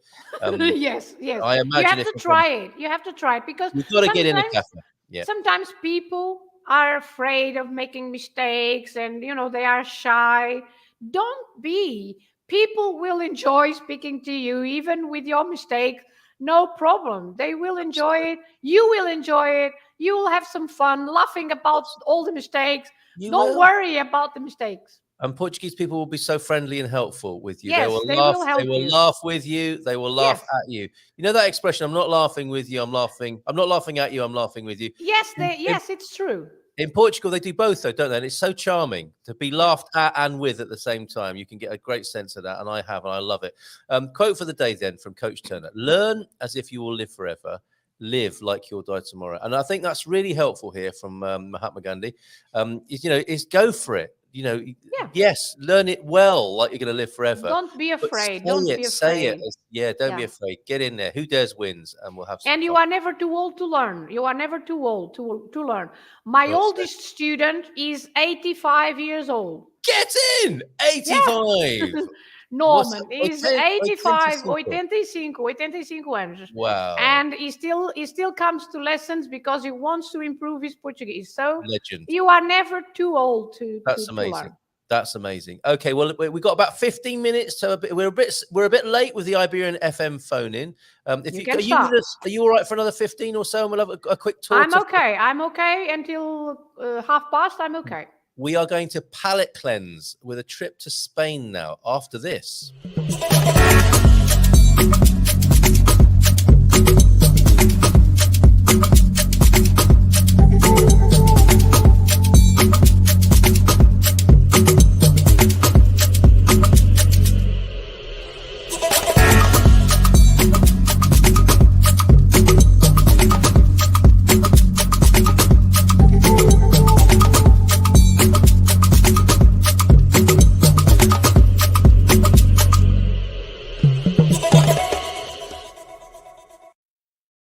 Okay, here we are with some Iberian FM phone-in action. We're going to take a little trip to Spain, just to let you know that Jeff will be practicing his masa and masa soon. Yes, Maybe we will have a today. lesson today. That's why.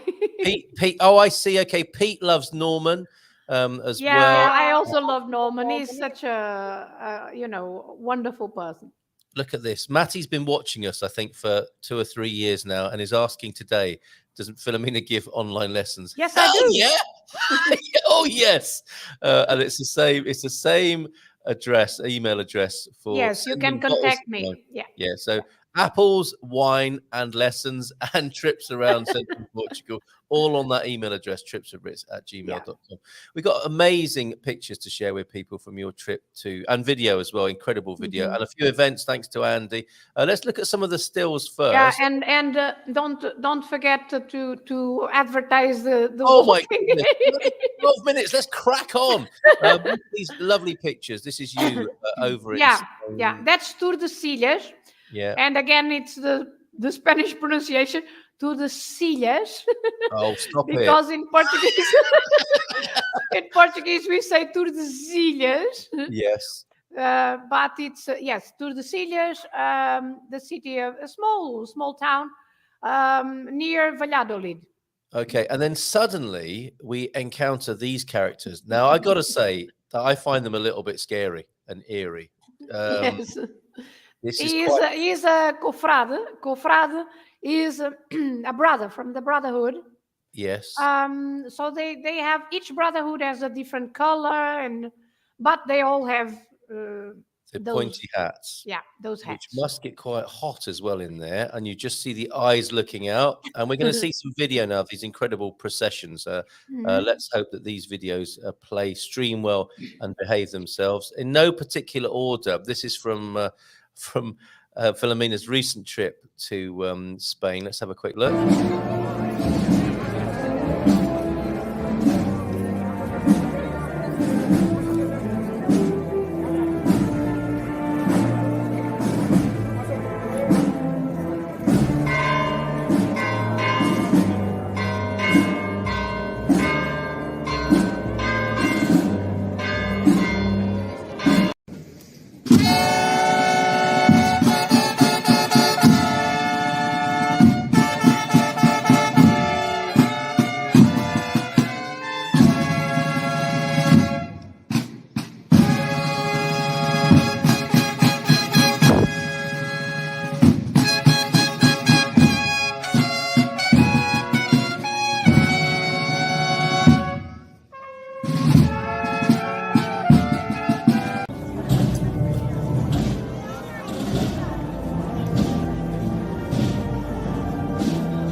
Filomena, these are just extraordinary, aren't they? Incredible. That's why I keep going to Spain. Yeah.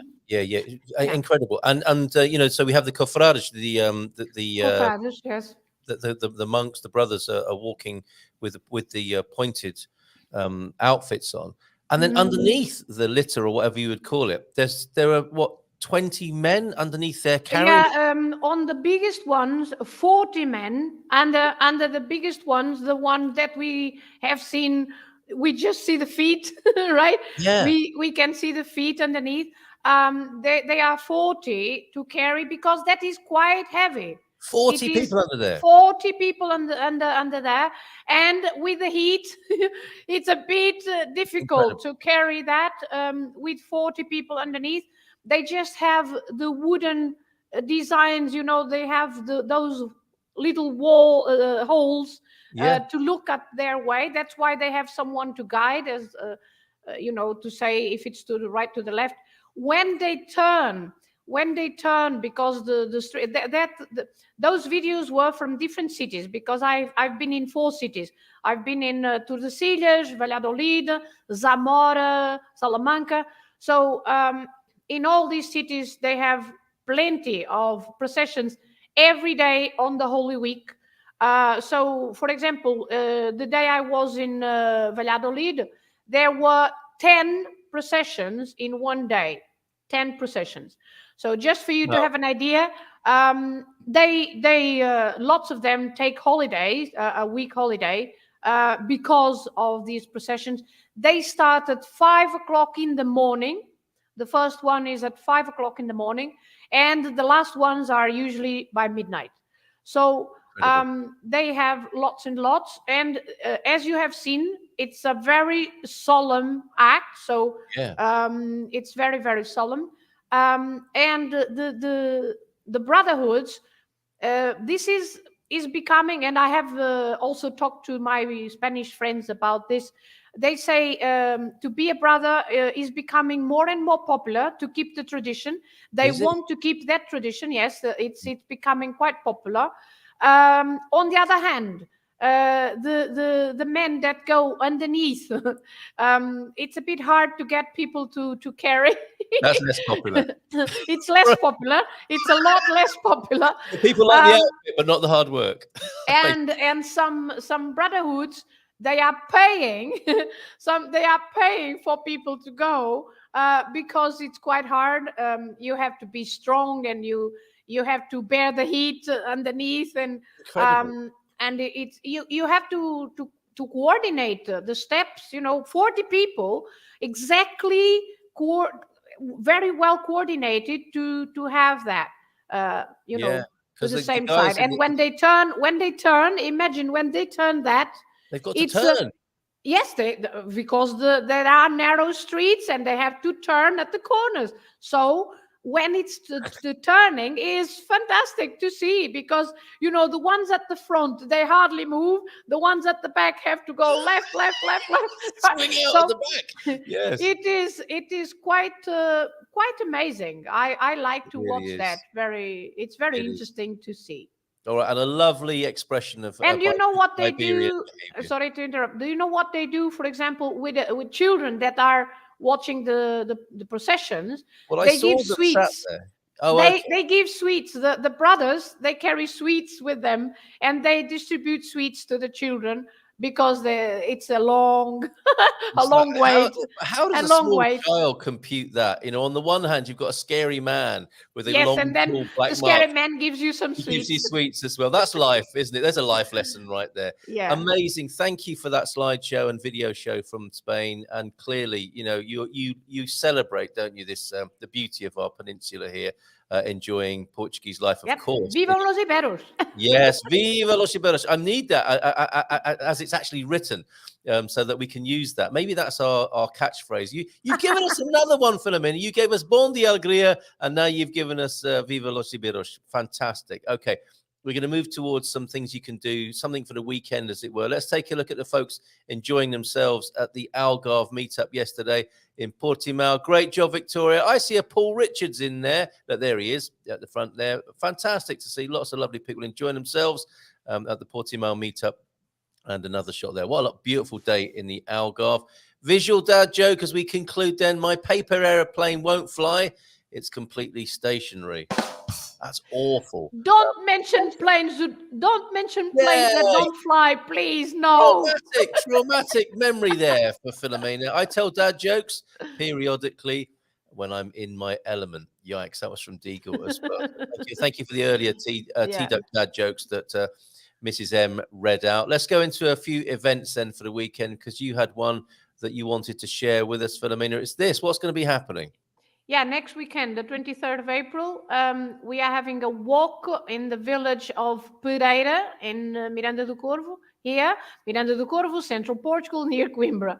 And so if you want to participate, it's 10 euros as it is written. It's 10 passadas. 10 passadas. And when you see posters like this, they never have euros written on it because of we are a volunteer group. So there is no profit, and the 10 euros is to pay the insurance and the lunch and the snacks in the morning. Everything is paid with those 10 euros each. So there is no profit, and the poster can't mention euros, otherwise it would have to be declared in the finance department. I love that. That's fantastic. So it's 10 steps, as it says there, for each person to participate. That's so and if you tell us until the day after tomorrow, and then it's 13 because it's last minute. But it's a good way to also to know the area, because we are walking in the forest. Okay, the walk is in the forest, so it's a good way to know the area, and also to have a very good lunch cooked by the ladies from the village the village hall. In the village hall, it's not a restaurant; it's in the village hall, and everything is a community event. It's very, very nice. That sounds wonderful. Come over to the Portugal side of the Iberian Peninsula to enjoy that. My monitor wants to... I've outlived my monitor this morning. It wants to turn itself off. Not yet, monitor. Okay, is this an event that we're looking at? It is. We're going to look at... is this where... I think maybe Bairandi is going over. Yeah, he's going to Spain. So here's how you can go from Portugal to Spain for 75 euros. That looks like fun as well, doesn't it? Good stuff. Yeah. And a few more of his events. You might have to help us with some of these. A magic show. These are all in the Bairrada. And Andy is making a video so that you can add events to the Gumper map, everybody. He's making an instructional video so we can see a little bit more of Portuguese life outside of the Bairrada. Not that I'm complaining about this wonderful focus on the Bairrada, because Andy does such an amazing job, but in Oia, in the Bairrada, there is a magic show on the 15th. We also have, what's this? National Windmill Day. That's a springtime thing, I think, isn't it? Here in Portugal. Yes, Dia Nacional dos Moinhos, yeah. That's in Vagos, Calvão Vagos. So the national day then of the windmills is the 16th of April, perhaps, then every year. Fantastic in Vagos. Another walk and lunch. They always go together, as we said before. Yes, of course, yeah.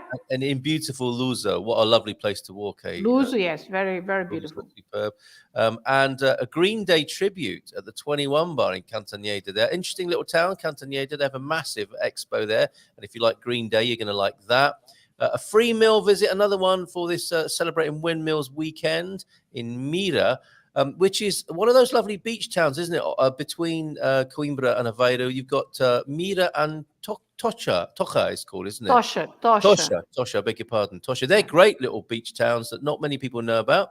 So there's a little trip to Mira. Yeah, you have Mira, and then you have Praia de Mira, and you have Tocha and Praia de Tocha. They are very close. They are very close. Yes, but you have the seaside, and you have the inner part of the Good point, because people might go to the town and go, huh? Where is it? Where is it? You'd be looking out for the praia when you get to either a Tocha or there. So we've got a visit to the Naval Museum as well. A free floating museum. Hopefully the moorings are secure and you don't end up out at sea once you've stepped onto this wonderful attraction here, a Navio Museu. As we learned how to say it with a Z sound, Museo, there in Aveiro district. Look at this, another guided visit to the Fonte d'Ansa. Ansan? And sir. Very good. I should know that now, shouldn't I? There you go. Glorious rock swimming pool. Don't forget your brokini. Did somebody mention brokini? Yes, I think you need to be adequately attired for this. Very good. Thank you very much for these, Andy. Terrific job. And we've got that's the rock pool dip tribute band. You too, as well as Green Day in Anadia there. Anadia, where you can go for the amazing Leitão. And finally, Soup Festival. Is there a soup festival every weekend in Portugal, Filomena? Well, we have plenty of very good soups. You do, don't you? So I think no wonder there are so many festivals, so many soup festivals. But look, here's our final pronunciation challenge for the day. This will be at Enxofães. Not bad. No, not bad. Very good. Starters, dessert, 7 different types of soup. Yes! I wonder if you get a little tasting cup of each of them. More like stews, in fact, says by Randy. Here's additional commentary there. Free commemorative soup bowl. Something to take away from that event. All for €12. Can you believe that? That is a wonderful event to finish with as we get to 10:32. What a wonderful morning it's been. Thank you, Filomena. Lovely big round of applause for you. Obrigada. And so good to hang out with you, learn a bit more about Portuguese and the language, the culture, and pick up is that right? How I've spelt that there with the Vivam los Iberos. Vivam los Iberos. So with the Vivam los Iberos. What conjugation is that of vivam? That's the future, is it? The future tense to like long live. Long live the Iberians. All right, love you all, says Portuguese. Absolutely. On this Feel Good Filomena Friday. Bom fim de semana, querida. Bom fim de semana, meu querido Carlitos e todos. E a todos também bom fim de semana. Divirtam-se. Have fun. Divirtam-se. Divirtam-se. Have fun. Another great phrase. Lots of love to you, your town, your family, everyone there, and we can't wait to see you again next month. Cheers, Filomena. Ciao, até a próxima mês. Ciao. Have a wonderful weekend, everybody. See you on Monday. Ciao, ciao.